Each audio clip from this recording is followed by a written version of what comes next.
Hi friends, எல்லாருக்கும் வணக்கம். இன்றைக்கு ஒரு ஸ்வீட்டான ரெசிபி தான் உங்களுக்காக நான் ஷேர் பண்ண போகிறேன். இது அடப்பிரதமன். கேரளாவிலே ஒரு ஸ்பெஷலான டிஷ்ஷு தான் இது. இது பண்ணுறதுக்காக 1/2 கிலோ மட்டை அரிசியோட அடை தான் நான் எடுத்துகிட்டு வந்திருக்கு. இது நான் கேரளாவிலே போயிட்டு வந்தப்போ வாங்கிட்டு வந்தது தான். நம்ம ஆமசோனிலும் ஃப்ளிப்கார்ட்டிலும் எல்லாம் இந்த அடை வாங்கிறதுக்கு கிடைக்கும். வெள்ளை அரிசியோட அடையும் நமக்கு கிடைக்கும். அந்த அடை வெள்ளை கலரில் இருக்கும். இது கொஞ்சம் கட்டியாக தோணும், ஆனால் கொஞ்சம் கூட கட்டி இல்லாமல் வெந்து வரும்போது சாஃப்டாக வரும்.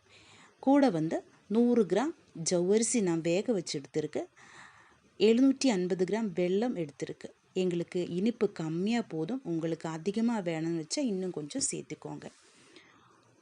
அப்புறமா தேங்காய் சின்னதாக கட் பண்ணி எடுத்தது, அதே மாதிரி கிஸ்மிஸ்ஸு, நிலக்கடலை, கேஷ்யூ நட்டு எடுத்துருக்கு. கிஸ்மிஸ் எங்கிட்ட கொஞ்சமாக தான் இருந்தது, உங்களுக்கு எவ்வளோ வேணுமோ அவ்வளோ எடுத்துக்கோங்க. அப்புறமா ஒரு கடாயில் தண்ணி ஊற்றி நான் கொதிக்க வச்சுருக்கு. இதில் நம்ம அடையை போட்டுக்கலாம். ஒரு 15 நிமிஷம் அப்படியே வேக விட்டுக்கலாம். அடை நல்லா வெந்து வரும். இன்னொரு அடுப்பில் நம்ம வெள்ளத்தில் 2 கப்பு தண்ணி ஊற்றி பானியாக்கி எடுக்கலாம். அப்போழிக்கும் நம்ம அடை நல்லா வெந்து வந்திருக்கு. இந்த மாதிரி நம்ம அந்த தண்ணியெல்லாம் வெளியிலே விட்டு எடுத்துக்கோங்க. இந்த அடை நல்ல சூடாக இருக்கும், கையில் சூடுபடாமல் பார்த்து பண்ணிக்கோங்க. இன்னொரு கடாயில் நெய் ஊற்றி நம்ம இந்த அடையெல்லாம் நல்லா வணக்கி எடுக்கணும். இந்த நெய்யெல்லாம் அந்த அடையில் நல்லா பிடிக்கணும். நெய்யோட வாசம் அந்த அடப்பிரதமனில் நல்ல டேஸ்ட்டு கொடுக்கும். அதுக்கப்புறமா நம்ம வெள்ளத்திൻ്റെ பானியை அதிலேக்கு ஊற்றிக்கலாம். பின்னாடி நம்ம அடை அந்த வெள்ளத்திൻ്റെ பானியிலே நின்று வேகணும். அடை ஆல்மோஸ்ட் வெந்திருக்கு. அப்படி இருந்தாலும் நம்ம பானியிலே நின்று நல்லா வெந்து வரணும். இப்படியே நல்லா கலரி விட்டுட்டே இருக்கணும். இந்த பானி எல்லாம் நல்லா வற்றி வரணும். அப்போ தான் அந்த இனிப்பெல்லாம் அந்த அடையில் நல்லா பிடிச்சிடும். இப்படி நல்லா கலரி விடணும். இதுக்கிடையில் நான் ஒரு விஷயம் சொல்லட்டும். என்னோடய சேனல் புதுசாக ஆரம்பித்த சேனல் தான். கேரளாவிலே நிறைய ரெசிபீஸு நான் என்னோடய சேனலில் போட்டுகிட்டே இருக்கு. உங்களுக்கு பிடிச்சிருந்தா கண்டிப்பாக என்னோடய சேனலில் போய் அந்த வீடியோஸ் எல்லாம் பார்த்துடுங்க. என்னோடய சேனல் சப்ஸ்கிரைப் பண்ணுங்கள், லைக் பண்ணுங்கள், ஷேர் பண்ணுங்கள், கமெண்ட் பண்ணுங்கள். இப்படி நல்லா கலரி விட்டு அந்த பானியெல்லாம் வற்றிச்சு எடுக்கணும். அதுக்கப்புறமா நம்ம வேக வச்ச ஜவ்வரிசி அதில் போட்டுக்கலாம். அதுக்கடையில் நான் ஒரு தவையில் இப்படியே கொஞ்சம் நெய் ஊற்றி நம்ம கட் பண்ணி வச்சுருந்த தேங்காயும், கேஷ்யூ நட்டு, நிலக்கடலை, கிஸ்மிஸ்ஸு எல்லாமே வறுத்தெடுத்துக்க போகிறேன். ஃபஸ்ட்டு இப்படியே தேங்காய் ஃப்ரை பண்ணிக்கோங்க. நல்ல ப்ரௌன் கலர் ஆகணும். ப்ரௌன் கலர் ஆகும்போது எடுத்துக்கலாம்.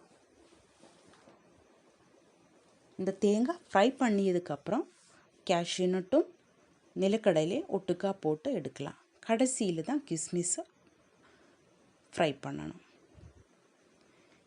இப்படி எல்லாத்தையும் போட்டு ஃப்ரை பண்ணி எடுத்து மாற்றி வச்சுக்கோங்க.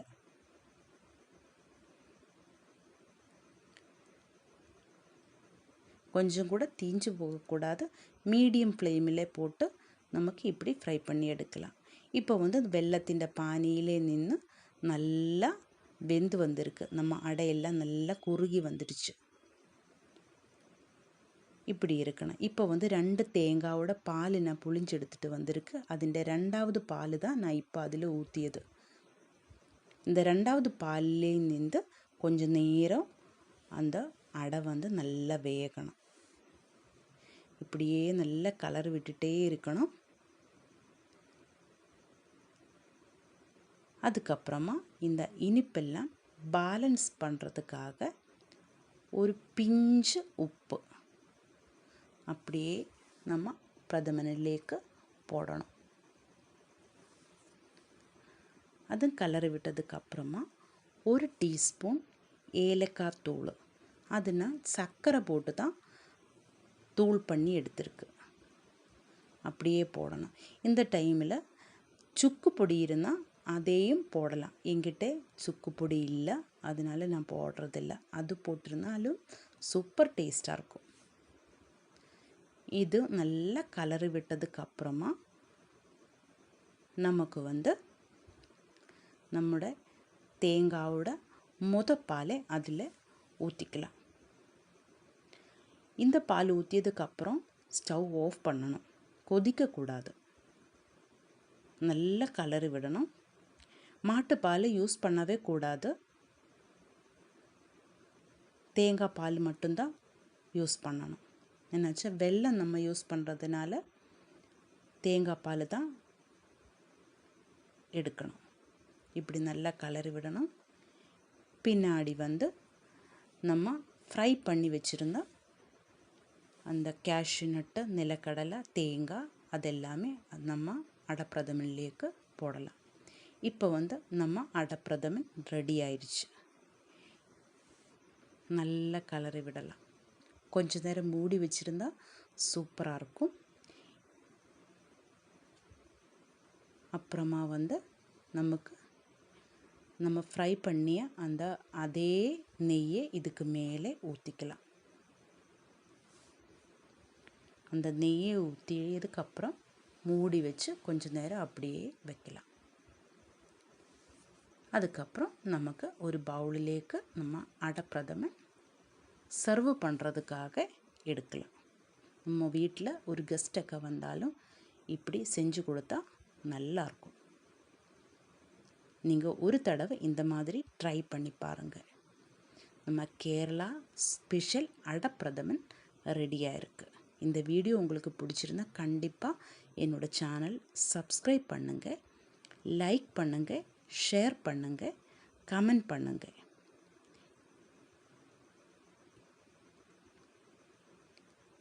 தேங்க்யூ.